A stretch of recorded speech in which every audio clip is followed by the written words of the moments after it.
The Galactic Council sat in a silent hall, floating above a blue giant star. Dozens of alien leaders glared at the glowing hologram showing Earth. The warning was clear. Humanity was growing stronger, too fast, too smart, too unpredictable. But no one wanted to listen. Councillor Threx, an old reptilian species elder, tapped his claws on the table. "If we ignore them now," he said softly, "we may face something we cannot stop later." But most leaders laughed to them. Humans were just a small species from a small planet, still young compared to the ancient civilizations of the galaxy. How dangerous could they be? Across the hall, a younger alien commander whispered, "They have no empire, no fleets, no colonies. Why should we fear them?" No one noticed that Earth's technology was quietly changing. No one cared about the strange readings coming from the solar system, and no one paid attention to the missing scout ships that never returned. While the council argued, far away on the edge of the galaxy, a human ship drifted in darkness. Captain Raylan Archer stood on the bridge, watching his crew silently upgrade a device no alien had ever seen before. A machine that bent space like paper. A machine that could fold distance itself. A machine humanity wasn't supposed to have. Raylan looked at the stars. "They think we are weak," he murmured. "Good, let them think that." Back in the council hall, the meeting ended with laughter. "Humans," one alien joked, "they are nothing, but far beyond their vision. Earth prepared for something massive. And when the galaxy finally looked back, it would already be too late." While the Galactic Council dismissed the threat, strange reports began spreading across nearby systems. Patrol ships vanished without distress calls. Mining colonies near human space stopped responding. At first, alien governments blamed pirates. But pirates did not erase entire stations without leaving debris.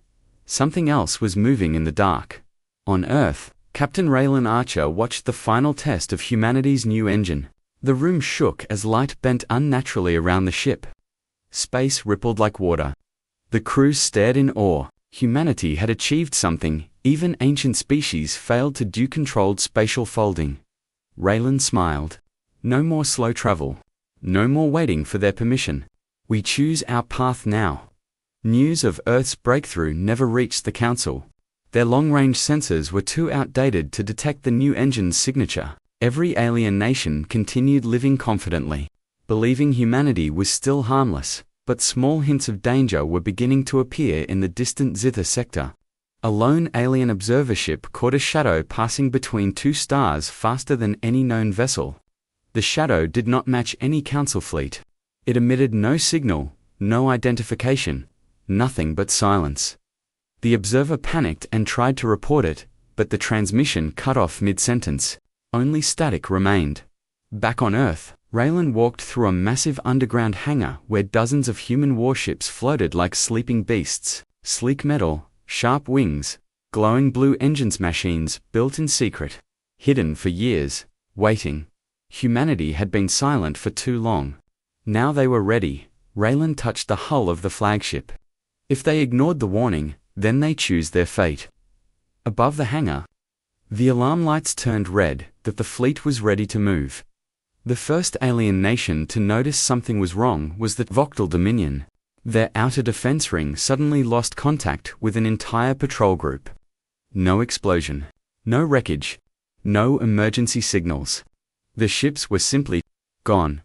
Admiral Korvac of the Voctal slammed his fist on the command table. "Find out who is doing this," he roared, but deep inside he feared the truth. For years, the Galactic Council warned them about one species, a species that never followed the patterns of others. A species that learned too fast, built too fast, advanced too fast humanity. But he pushed the thought away. "Impossible," he muttered. "Humans are not capable of such attacks." He was wrong. Far beyond their borders, Captain Raylan Archer's stealth fleet moved like ghosts. Their new spatial fold drives left no trace. Their hulls absorbed all light. They were shadows in space, untouchable, invisible, unstoppable. Raylan stood on his bridge as the fleet exited a folded space pocket.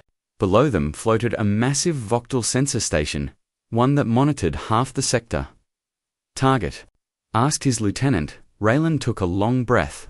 Humanity didn't want war, but they would no longer bow to those who ignored warnings. "Disable it," he said quietly. A single pulse of blue energy shot from the flagship. The station's lights flickered, then vanished. No explosion, no noise. Just silence. The crew inside fell unconscious, unharmed but powerless. Raylan nodded. "Move to the next." In the Voctal capital, Admiral Korvac watched half his surveillance network drop offline in seconds. This is impossible. But before he could react, his war room screens changed. One message flashed in bright red letters. "Stop ignoring the warning." No signature, no identification. But everyone in the room felt the same chill. This was humanity's handwriting. Panic spread through the Voc-Tal Dominion like wildfire. Entire sensor networks were shutting down one by one, as if some unseen hand was turning off the lights across the stars. Other alien nations soon began reporting the same thing: stations going dark, border posts vanishing, whole fleets disappearing from scanners. For the first time, the Galactic Council felt fear. Councileth, the reptilian elder who once warned them, watched the reports with silent horror.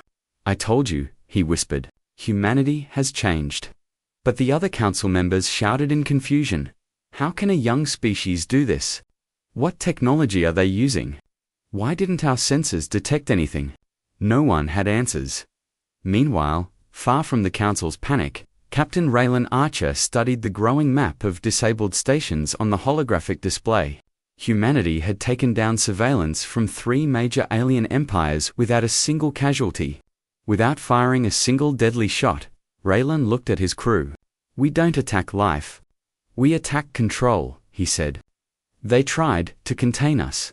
Now we remove their chains." His crew nodded in silence. Across the galaxy, alien worlds felt unease. Civilians whispered stories about ghost ships and sky shadows. Some believed it was an ancient enemy returning. Others feared their own governments were hiding something worse. But deep in his heart, Councillor Threx knew only one species had the motive, the silence, and the warning message: humanity. He stood before the council in their grand hall.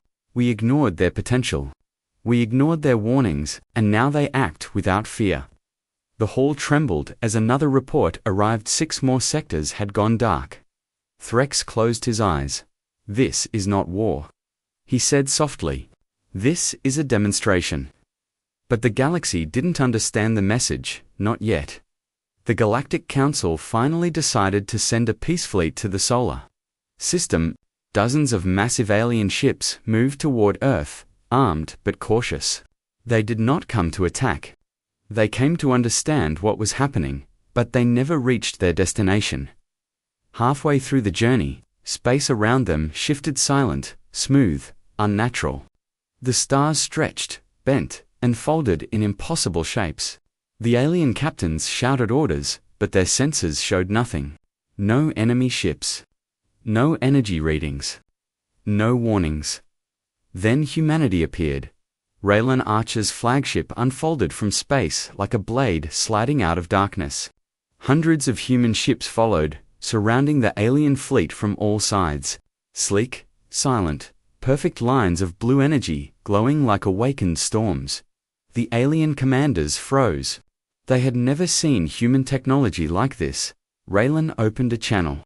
His voice was calm, steady. "You ignored the warning. You ignored our right to grow. Now, you see what your fear created." The council fleet leader tried to respond, his voice shaking. "We did not come to fight," Raylan interrupted. "Good. Humanity does not start wars." He raised his hand, and every human ship powered up. Blue light spread like fire across their hulls. "But we finished them."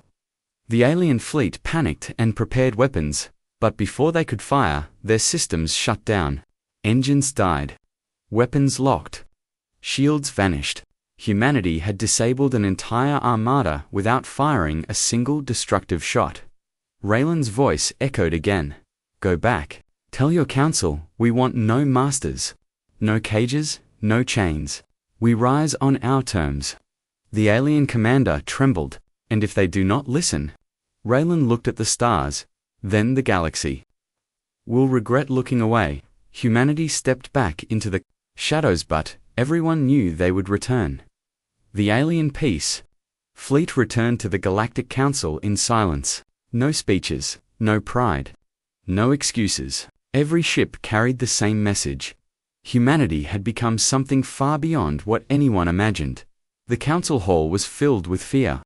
Leaders who once laughed at Earth now whispered in panic. Some wanted war, others wanted surrender, but no one knew what humanity truly wanted. Councillor Threx stood before them, older, wiser, and tired. You all ignored the signs, he said softly. Humans never wanted conflict. They wanted freedom, and we denied it. Before anyone could respond, the hall lights flickered. A hologram ignited in the center, sharp blue, crisp lines, unmistakably human technology. Captain Raylan Archer appeared. Every alien froze. Raylan's eyes scanned the room calmly. You feared us for what we might become, he said. But we feared you for what you already were. Silence filled the chamber. You labeled us dangerous. You tried to limit us, control us, watch us. Now you see the result. His voice did not rise, but it carried power that shook the room. We do not seek dominion. We do not seek thrones. We seek respect. A younger alien leader trembled. What? What do you want from us? Raylan's image stepped closer. A simple choice, he said. Live beside us as equals, or continue to treat us as a threat. He paused, and we will respond. The council felt the weight of those words. Every report, every vanished sensor station, every disabled fleet, suddenly made sense. Humanity could crush them, but they didn't. Threx bowed his head. Humanity, we welcome you, as equals. Raylan nodded once.